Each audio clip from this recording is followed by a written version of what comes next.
Good morning, everyone, and thank you for joining this morning's Beef Brunch Educational Series webinar. My name is Ashley Edwards, and I'm a livestock agent in the Central, Northwest, and Northeast regions for the LSU Ag Center. Our speaker today is Dr. Christine Navarre. She's an extension veterinarian for the LSU Ag Center, and we'll be discussing practical solutions, the practical reasons, for our shortage in food animal veterinarians. A few housekeeping notes before we start. We will be muting your microphones, and we ask that you please keep them muted throughout the webinar.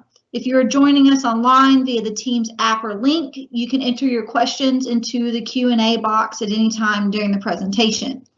If you're calling in, you can text your questions to me. My number is 512-818-5476. Again, if you're calling in and you have any questions throughout the webinar, you can text them to me at 512-818-5476. In the interest of time, we are going to wait and answer those questions at the end of the presentation. Dr. Navarre, I want to thank you for your time this morning, and I will turn it over to you to begin whenever you're ready. Great. Thanks, Dr. Edwards. Thanks for everybody for tuning in. So this morning I'm going to talk about a CAST issue paper. I chaired a committee to write this paper, and CAST is the Council on Ag Science and Technology. And so the topic was the impact of recruitment and retention of food animal veterinarians in the U.S. food supply. So what does CAST do? Again, that's the Council on Agricultural Science and Technology. CAST brings together experts and to put together really credible, balanced, science-based information. It's free access, and so the idea there is to put together kind of white papers on really big topics that have major implications to agriculture, both plant and animal. And so for this task force, again, I was the chair. We had, and I have to thank everybody who participated in this. This is a major undertaking to do one of these. But we had, I had several veterinarians from all over the country and including Canada. I had a couple of rural sociologists, because a lot of what we're talking about today is rural practice. I had an ag economist from Purdue who was just wonderful, because even though, a lot of this is based on supply and demand, which is based on ag economics, and she was just a wealth of knowledge. You may recognize Dr. Clay Mathis. He's at the King Ranch Institute for Ranch Management. And the reason I asked him to be on the committee was that group is really into systems thinking as it applies to the beef industry and beef operations. Dr. Mathis's dad was a veterinarian, and he put together the systems-based causal loop diagram that I'm going to show you a picture of at the end, because this is a super complicated topic, and a lot of factors are involved, and a lot of them are interrelated. So we'll talk about that as we go.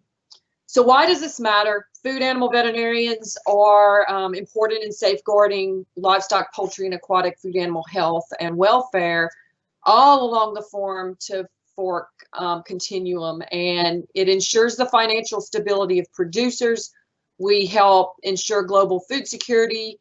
If, heaven forbid, we have some type of foreign animal disease, then getting veterinarians out there is going to help ensure the financial stability of the U.S. Economy.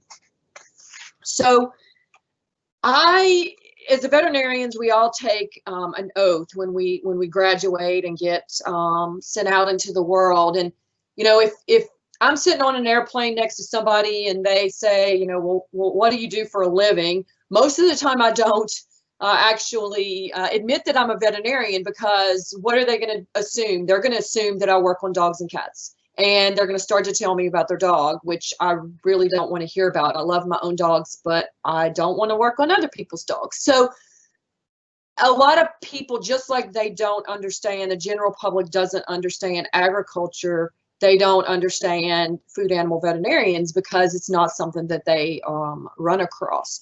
And so obviously as a veterinarian, I'm involved in protection of animal health and welfare, relief of animal suffering. But one of the things as food animal veterinarians that we're also highly involved in is conservation of animal resources and promotion of public health. And it's one of the things that makes me excited about this part of the profession.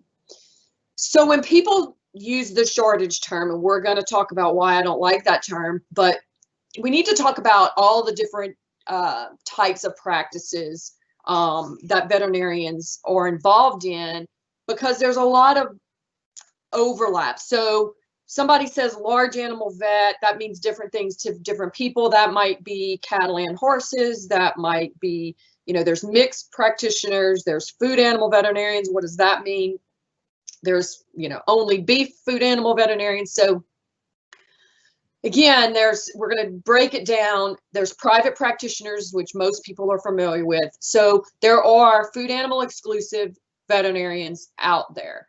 They're the minority. Most veterinarians that work with food producing animals are going to be mixed animal practitioners, but there are consultants out there that only do feedlot or only do poultry or only do swine.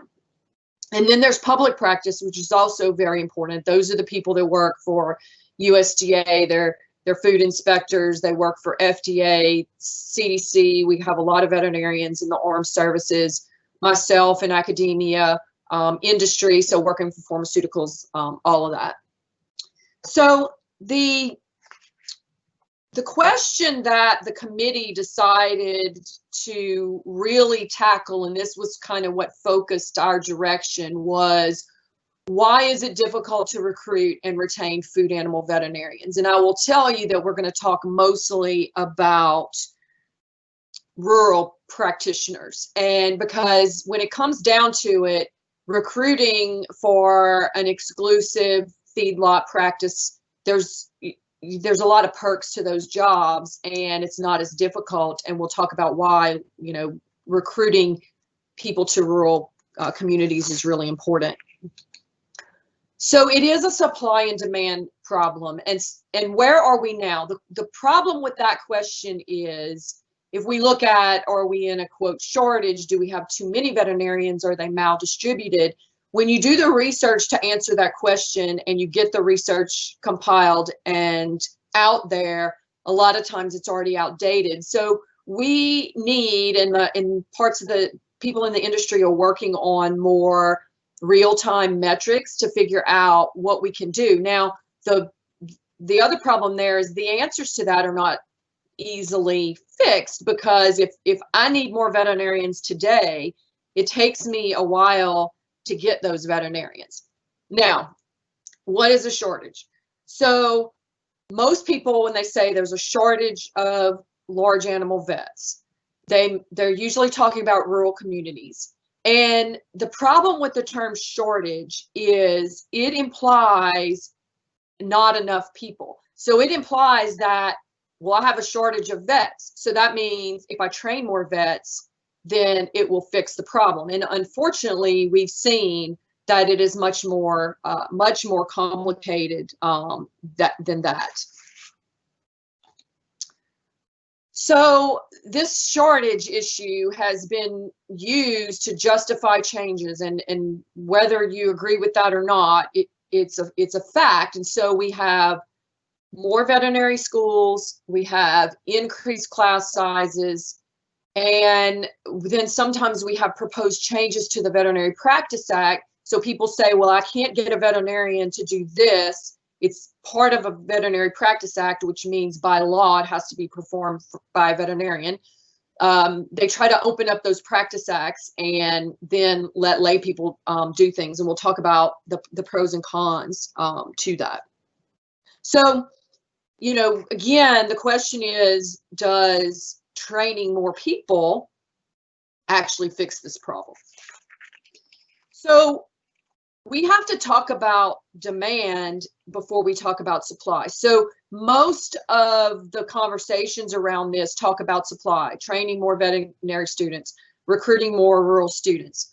But there's got to be a demand in a community for veterinary practice is a business. So you have to have a demand there that's large enough to support a business. That's first and foremost. Then you have to have someone who wants to live in that community. We'll talk about that.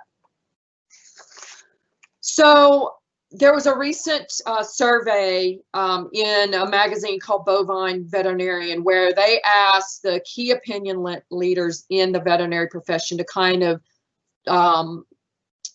look at or give their opinion on what is the future, what to expect in the next 20 years.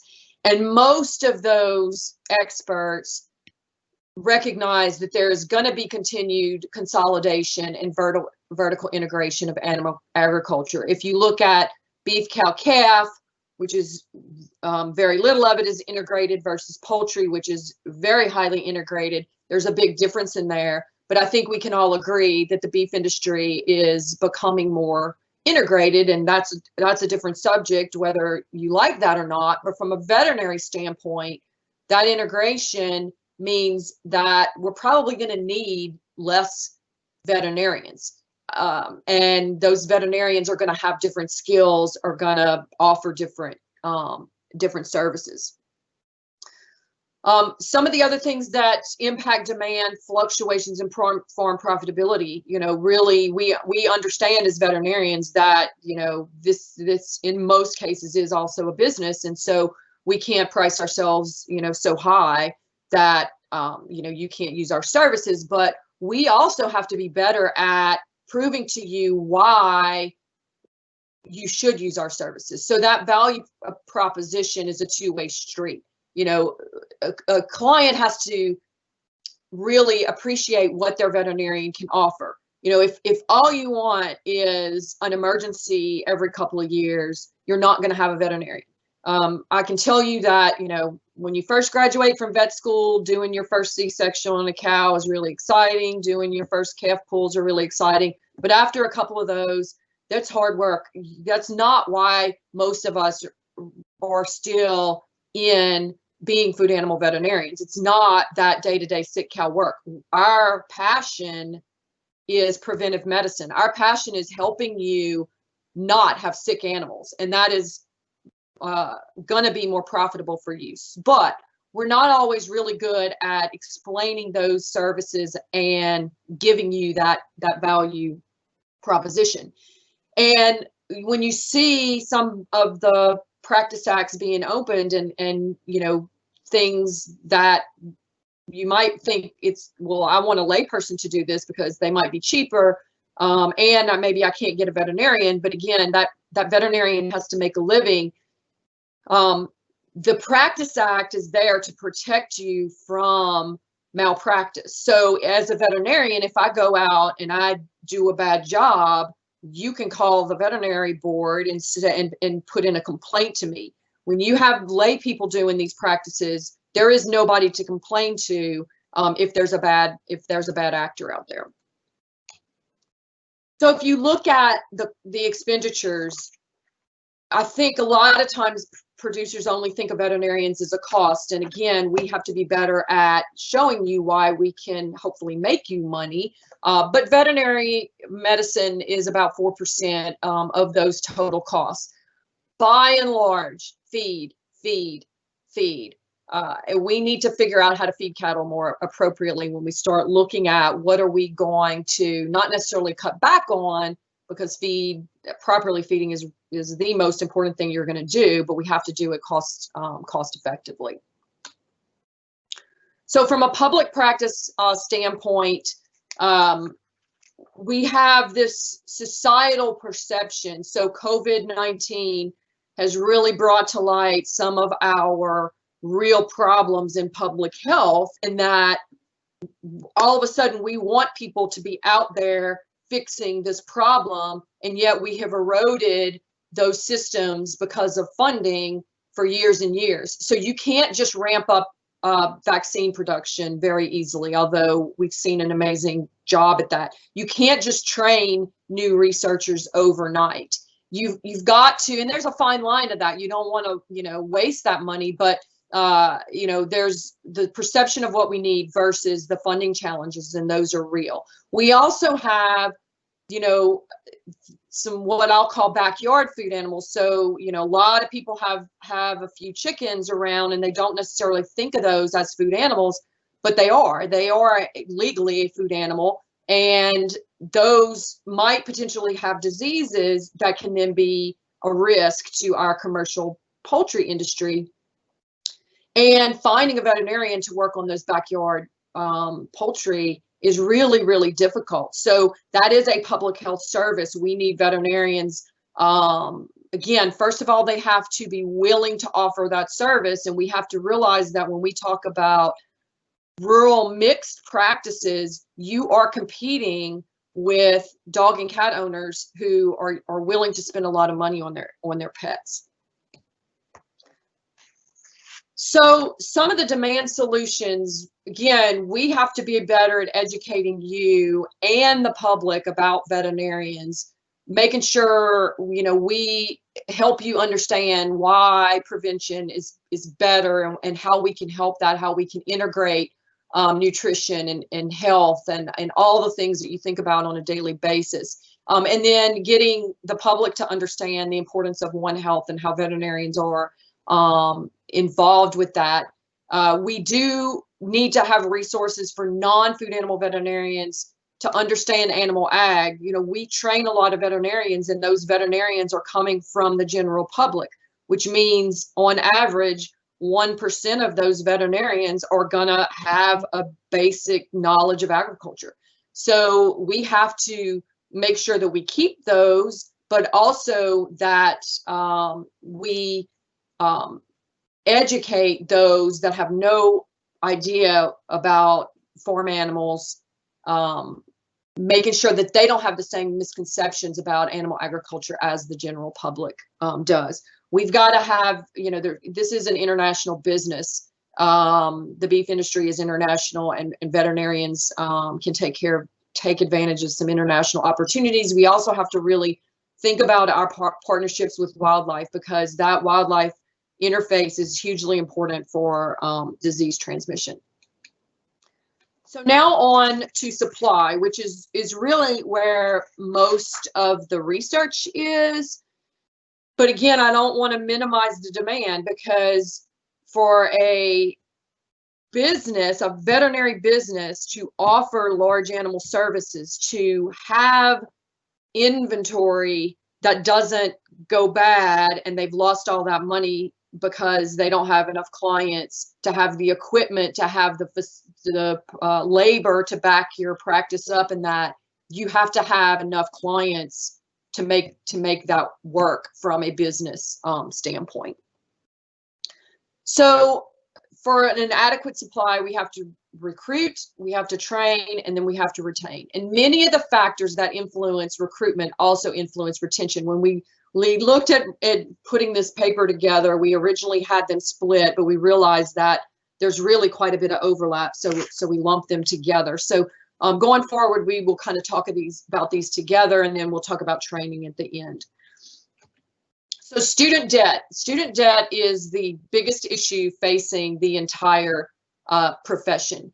It has a serious impact of vet retention, and I'm not talking about just rural practitioners. I'm talking about everyone, because it's a problem for small animal practitioners too.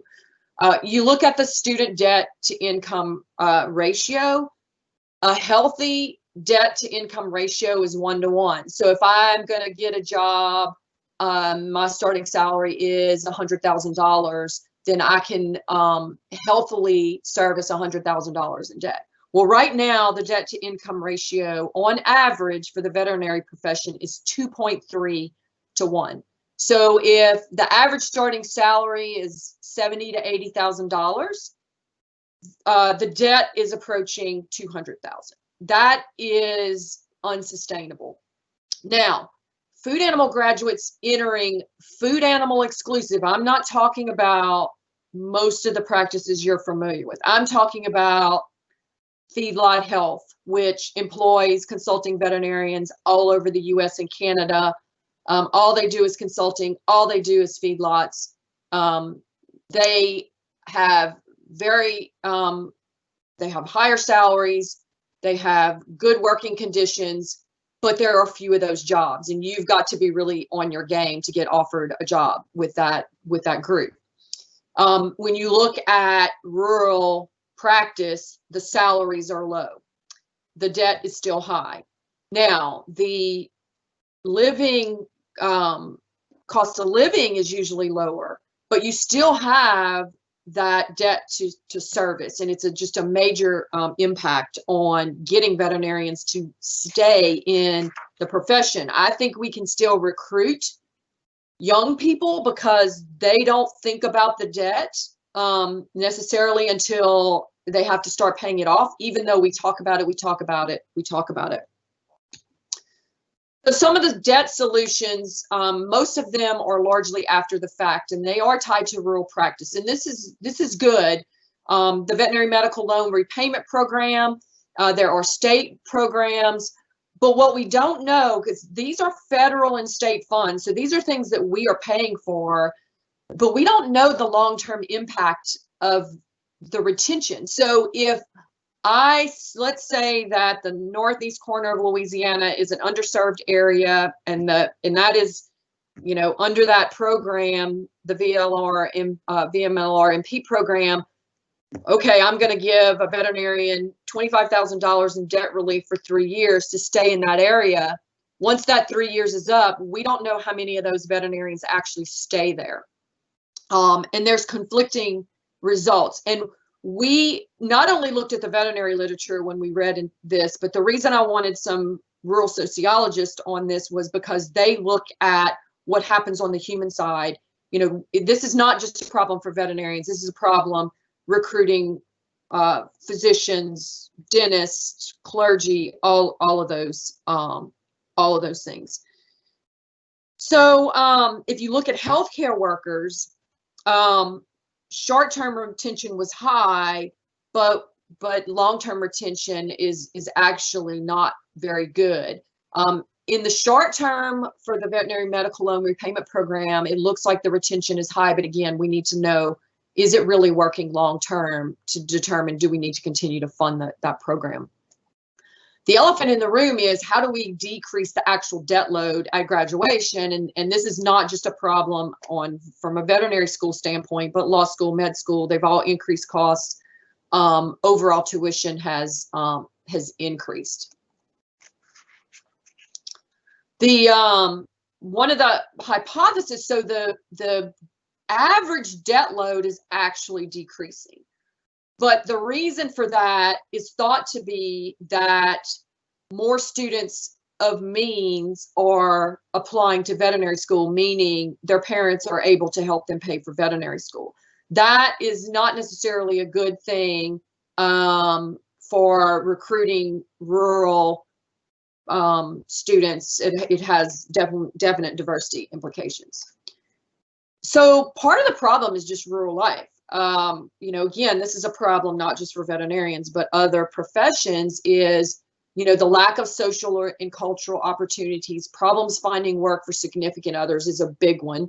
Schools, childcare, emergency services. So if you live in the city and you have a small animal practice, there are emergency practices that you don't do emergency duty. So you're not working at night. You send your clients to that emergency clinic. Has a huge impact on the stress level of those veterinarians, and their happiness and willingness to stay in the profession. Mental health issues are a big problem in the veterinary profession, but also it's even a problem in rural agricultural workers. Our rural practice salaries are lower. Again, that is somewhat offset by cost of living, but not totally. Rural practice, again, there's no emergency duty, no emergency clinic to send people to. There's long work hours, and over the years that tends to wear on you. You don't have a lot of family time. So these are things that we have to fix, or we're not going to be able to keep people in these practices. And if you look here at who wants to work fewer hours per week, and a higher percentage of those practitioners in rural areas state that they want to work fewer hours per week. So what are we going to do about that? Solutions. So one of the things that gets talked about quite a bit is we just need to recruit more students from rural communities. Well, actually, recent data shows that 1 in 5 students are from rural communities, and many of those come in, and I can attest to this, they're interested in food animal medicine. They want to go back to those communities. So why can't we either get them there or keep them there, or both? So a consistent finding in looking at physicians and physician assistant studies talks about rural returners. Community attachment. So we talked about all the things that you give up living in a rural community, but if your family is there, you have friends there, you grew up there, that's home. You're willing to give up some of those things as long as you're close to family. So community attachment is very critical for residential intentions and long-term retention of people in rural communities. And so if you need a professional, finding a way to recruit someone from that area, finding a way to help them get through school is probably something that could work in some situations. We have to have cooperation between practices. We have to have childcare solutions. We have to have use of technical staff. We have to make the days of a solo practitioner working 100 hours plus a week by themselves, week after week, year after year, is no longer feasible. The young people, and rightly so, some people think, they want that balance. They want to spend time with their kids. They are willing to work hard, but they're not willing to give it all up on the other end. And so we've got to figure out ways to fix that. So there are some demographic issues. So there's not a lot of data here, but if you look at members of AABP, this is American Association of Bovine Practitioners. So these are the cattle vets in North America, US and in Canada, and a few international. There's less diversity of race. Now, racial diversity is an issue for the whole profession, but it's a gender problem, really, because most of our students are female.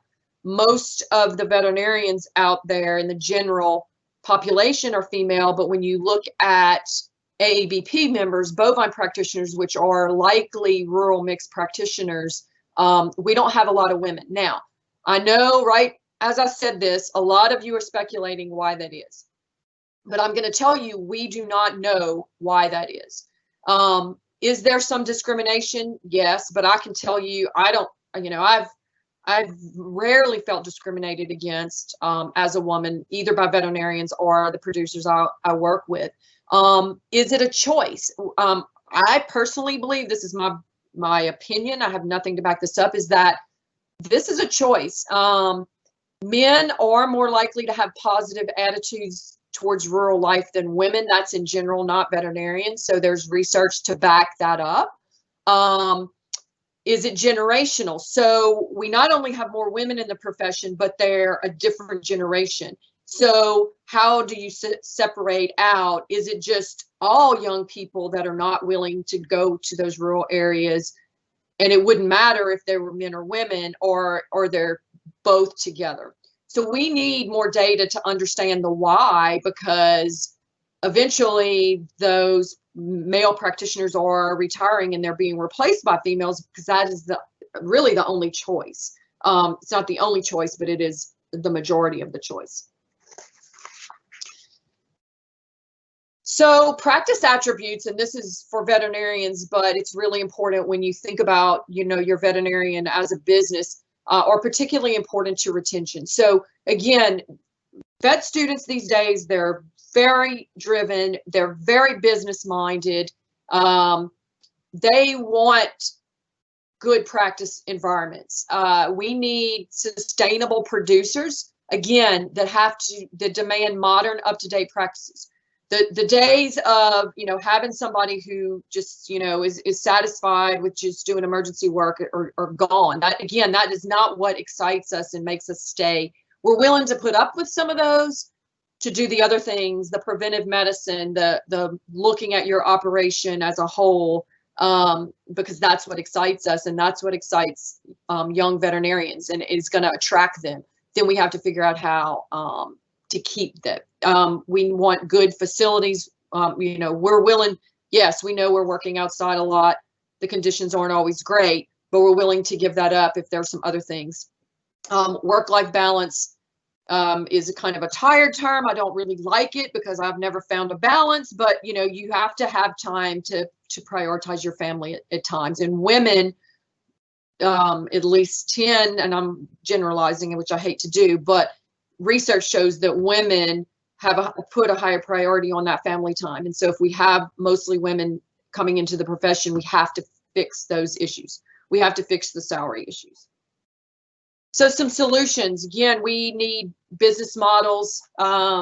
We have to shift from a fee-for-service task fee to a fee for advice or information. We have to look at practice diversification. So you might have a veterinarian who only works on cattle, but the practice does both large animal and small animal, because that diversification actually protects you from downtime. So if there's a drought, if you're in a cow-calf practice and there's a drought and all the producers around you sell off for a while, your income's going to go down. And when you have a small animal part of that practice, that kind of pick that up. But again, that means you're always competing against that small animal part of that business.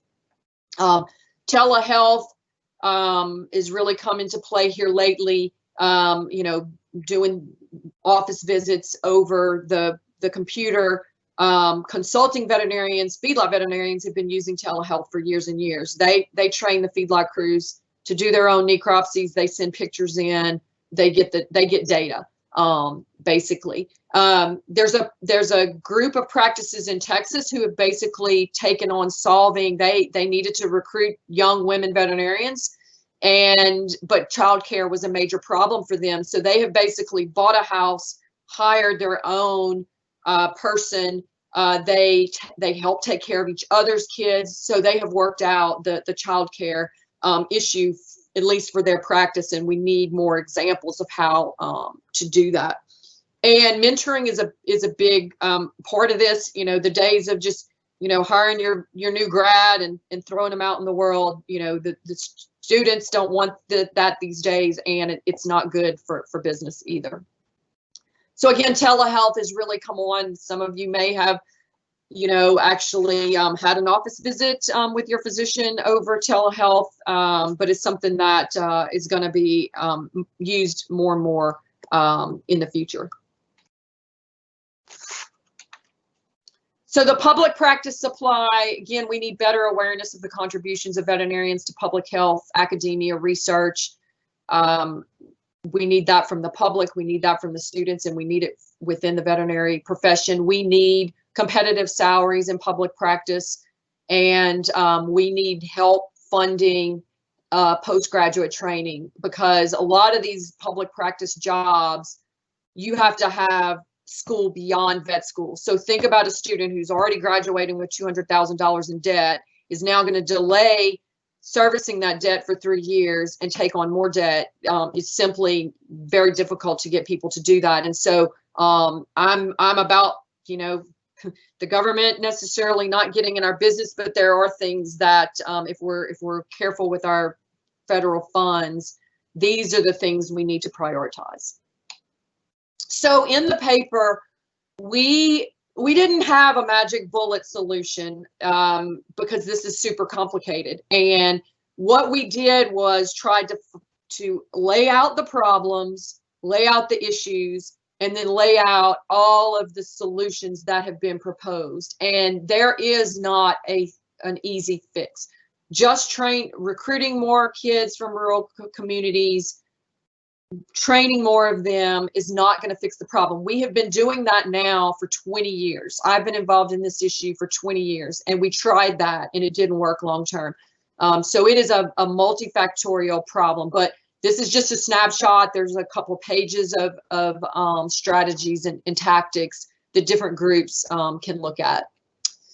Training, so we've got to train people adequately to maintain relevance to animal agriculture. So, you know, we have to keep on the forefront, and that is that's difficult these days because at the veterinary colleges we've had an erosion of the food animal education.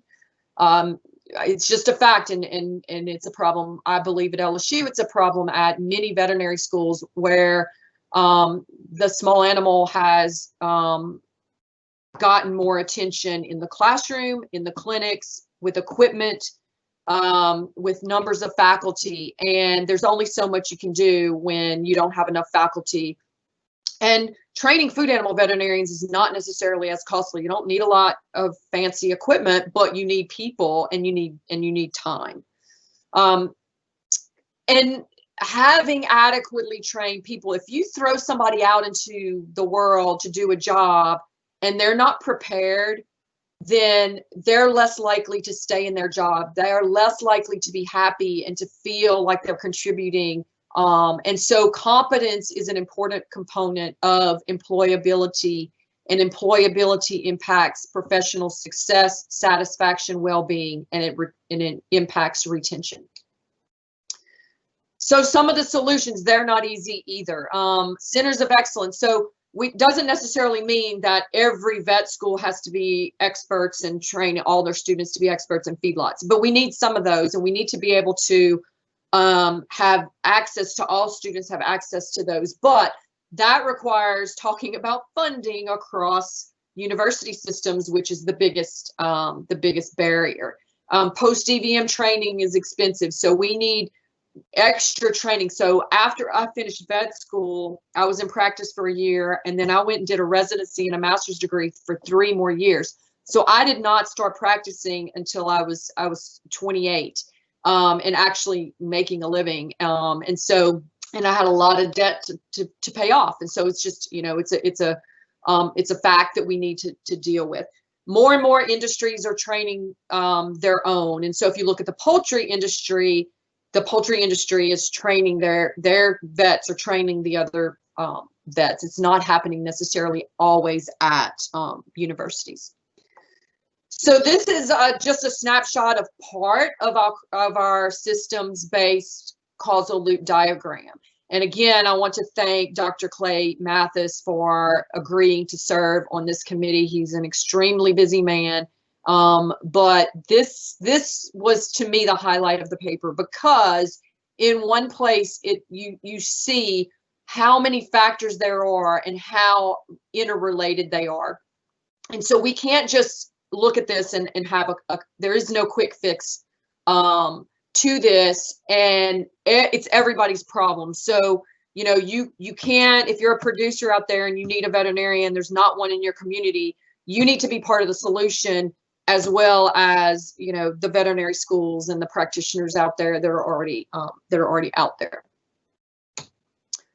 So that is all I have, and y'all know how to get in touch with me. Talk to your county agent. There's my email. I'm happy to talk about anything health related, but this is something that has been near and dear to my heart. And I want to thank CAST for actually giving us the resources to put this together. And again, thank the committee who did a lot of work on this. Thank you, Dr. Navarre. I know that that's a great perspective, not only for our producers, but for some of the students that I'm sure are going to see this, that are looking at going to veterinary school or already in veterinary school. So I am going to try to share my slides, or excuse me, my screen really quick. If I can. I can never get this to navigate quite well.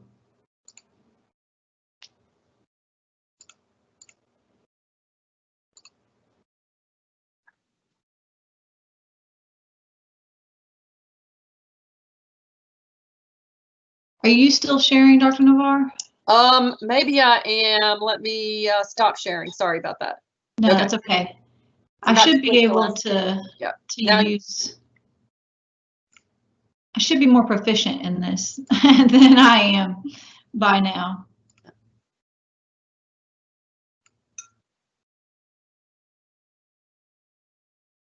Okay, hopefully y'all can see my screen there. We do have a survey at the end of each of our webinars, and this is just a general survey that takes 2 to 3 minutes. We would just like to hear from y'all, hear what topics you would like to see in the future. So if you don't mind, please doing this. It would be very, very much appreciated. There's a couple of different ways you can do it. You can use your camera and view this little QR code here on the right. A little banner will pop up at the top of your phone, and you should be able to click on that and move forward with the survey. I will also post the survey link in the recording for this. So in the podcast or in the video description, you'll be able to access a link down there on the bottom. Just a few more minutes. I don't have any questions yet, but if you have questions, please get those to the Q&A box or send them to me.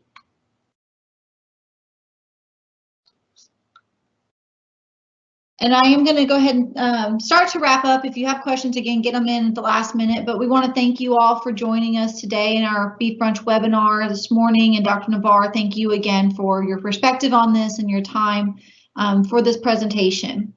We will be posting this recording online, as I said a minute ago. It'll be up in the next few days. You can find that at LSU Ag Center-Livestock on YouTube, or on our Beef Brunch page, which is lsuagcenter.com/beef brunch, and it will be posted under our past webinars. We're still working on our schedule for the upcoming months, but we will get our topic and presenter for the upcoming February webinar out to you all soon. The webinar will be at 10:30 a.m. on Tuesday, February 9th. Again, I'll have all that information posted on the Beef Brunch website. Please do not forget to complete that survey. Again, takes 2 to 3 minutes, and it is essential to continuing these webinars in the future. Lastly, if you have any other questions regarding the Beef Brunch Educational Series, please feel free to contact me. Again, my name is Ashley Edwards. My email is akedwards@agcenter.lsu.edu, and I'll have all that information in the video description as well. Dr. Navarre, I don't see any questions popping up at this time. So again, thank you for your time, and I hope that you all have a great week. Welcome. Thanks, everybody.